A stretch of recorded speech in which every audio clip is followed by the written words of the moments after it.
Hello. Welcome to MBC Weekly News. I'm Recka Wuyts. And I'm Dousa Dragonash. There was a small explosion in New York's Times Square just before dawn on Thursday, triggering a Pentagon alert. However, a spokesman said that the explosion was being treated as an act of vandalism and there was no sign of any link with terrorism. Luckily, Times Square was fairly empty at the time, and we have no reports of injuries. The explosion took place at a U.S. military recruiting station, cracking the thick glass door and shattering a window holding the classic poster of Uncle Sam saying, "I want you." A hooded man with a backpack riding a bicycle in a suspicious manner was reported in front of the station shortly before the blast. How do you ride a bicycle in a suspicious manner? Well, if I saw you on a bicycle, Recka, I'd be very suspicious. Mitchell Kapoor is chair of the Open Source Applications Foundation, a non-profit organization founded in 2001 to promote the development and acceptance of high-quality application software using open source method. At Davos in Switzerland, he and Adam Reuters discussed a new three-dimensional camera being tested with Second Life. Expected to be commercially available towards the end of 2008 or the beginning of 2009, the camera provides distance information to parts of the picture, similar to cameras used in filmmaking. By measuring the shape and size of people's faces and heads, the cameras will help people create more realistic-looking avatars. This will lead to more realistic facial expressions and revolutionize the user interface of Second Life. In a Stanford study conducted by Jeremy Baleson and Nick Yee, volunteers were assigned avatars who ranged from attractive to plain. The volunteer avatars were asked to walk across a room to interact with another avatar.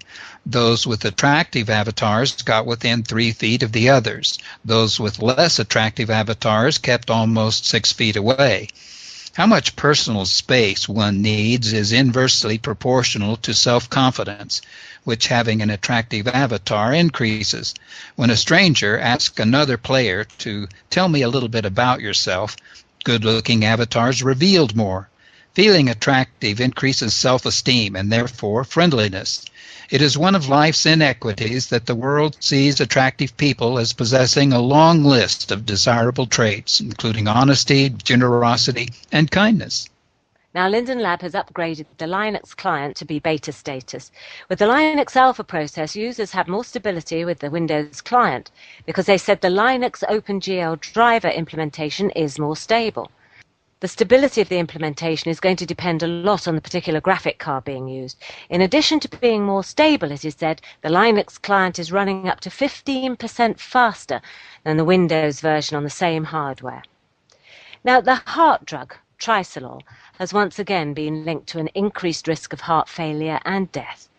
The drug, manufactured by Bayer, had been on the market for 14 years and used on hundreds of thousands of heart surgery patients each year until it was pulled off the market in 2006. This new data confirms results from other studies and casts doubt on Bayer's handling of previous study results. Another drug company, GlaxoSmithKline, has been criticized by the British Medicines and Healthcare Products Regulatory Agency after a 4-year inquiry into the delay in reporting data linking the antidepressant Seroxat to suicide risk in teenagers.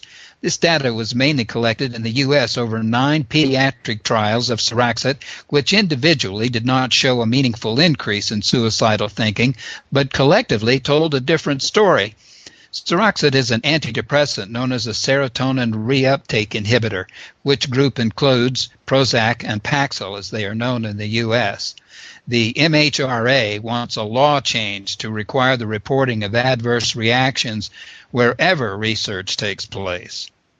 It has been reported by the New Scientist that the hybrid insect microelectromechanical project is trying to turn insects into spies by inserting brain implants.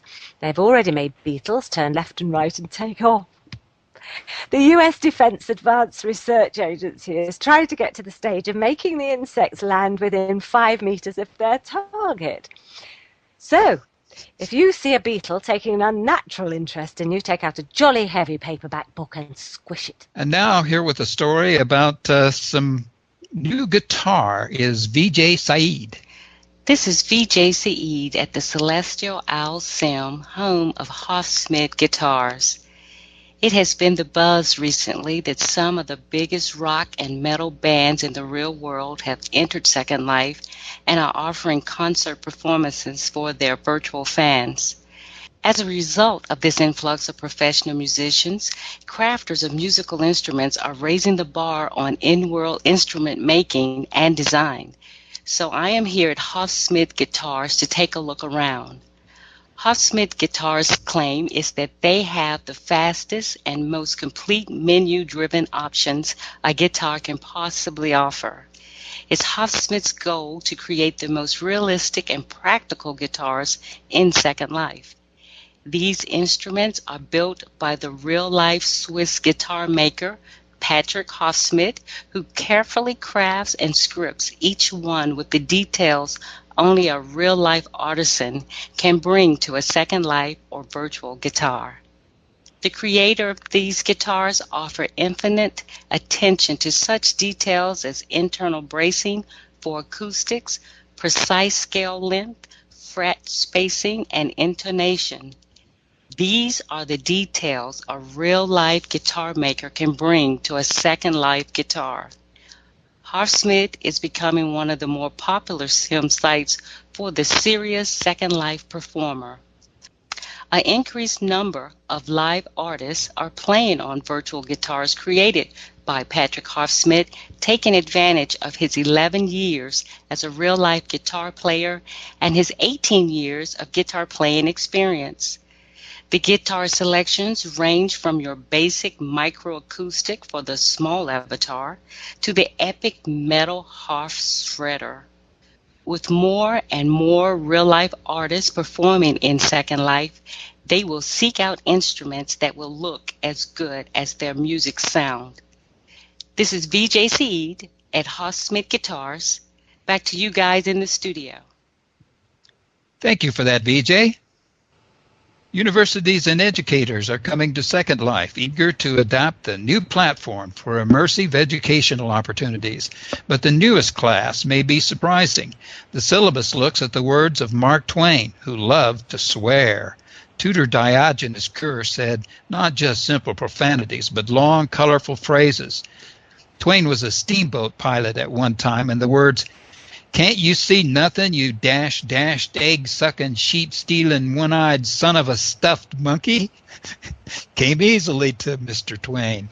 Profanity in the 19th century had a slightly different focus than our present-day usage. Truly shocking cussing of the time was anything considered blasphemous, so any reference to the devil or hell was used often.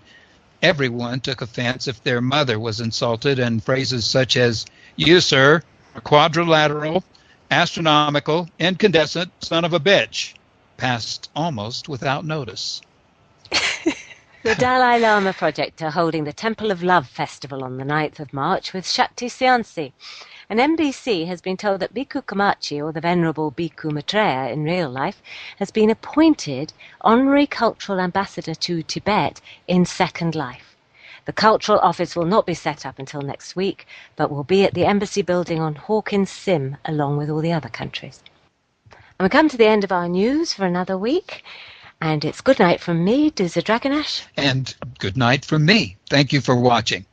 I'm Recka Wuyts.